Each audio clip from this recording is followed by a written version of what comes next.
The week of Valentine's Day 2021, the temperature dropped below zero. Nobody could remember it being this cold for this long. This was Texas, not Siberia. But Texas is the energy state. There was nothing to fear. Just go home, turn on the heat, and hunker down. That's how it should have gone. Instead, over 5 days, 4 million Texans lost power during what turned out to be the coldest winter storm in half a century. Hundreds died, including an 11-year-old boy who froze to death in his sleep. The state's electric grid operator, the Electric Reliability Council of Texas, ERCOT, later reported the state was just 4 minutes away from total grid collapse. The media was quick to blame the state government for not being fully prepared and not acting fast enough. This may be true, but ERCOT's mistakes were symptoms, not the cause of the problem.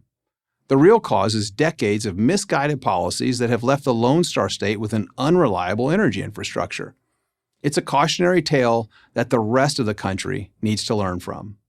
From 2010 to 2020, the population of Texas increased by 4 million people, and the state's economy grew by 35%. But while all this growth was happening, the state's reliable energy capacity was actually shrinking. Meanwhile, its unreliable energy capacity was surging. In fact, it almost tripled. Let's break this down. Reliable energy is fossil fuels, coal and natural gas, and nuclear. These fuels produce a near constant flow of electricity. Unreliable or variable energy is renewable energy, wind and solar. They're unreliable because they depend on the whims of Mother Nature.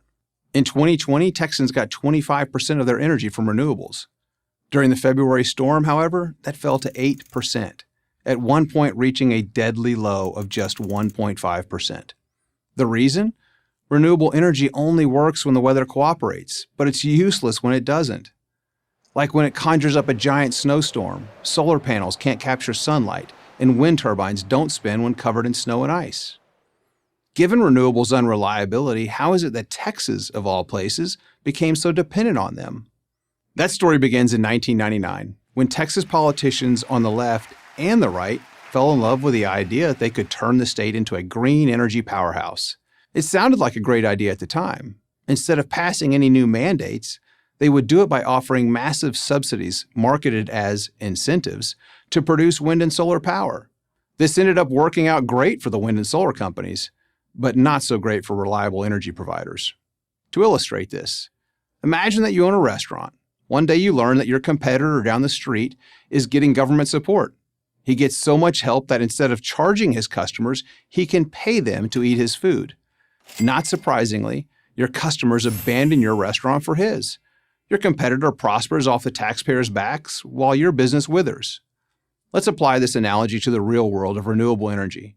Wind and solar get so much in subsidies, they're guaranteed a profit. And unlike fossil fuel producers, they're not even required to provide reliable power. It's no wonder fossil fuel plants are closing and nuclear plants are not being built. Wind and solar companies are protected from the laws of supply and demand. They can't lose, and the fossil fuel plants can't compete. That's how out of whack the Texas electricity market has become. Since 2006, the state has subsidized renewable energy to the tune of $19 billion. All of this came right out of Texans' wallets, courtesy of ever-increasing electric bills and rising property taxes.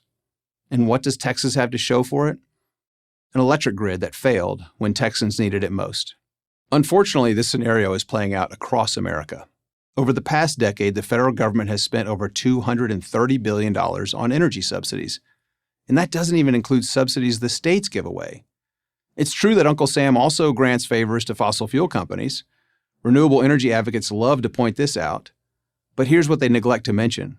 Compared to fossil fuel companies, for every unit of electricity generated, Washington subsidizes wind 17 times and solar 75 times more. Yet despite all this aid, renewables provide just 4% of the country's total energy supply. The verdict is in.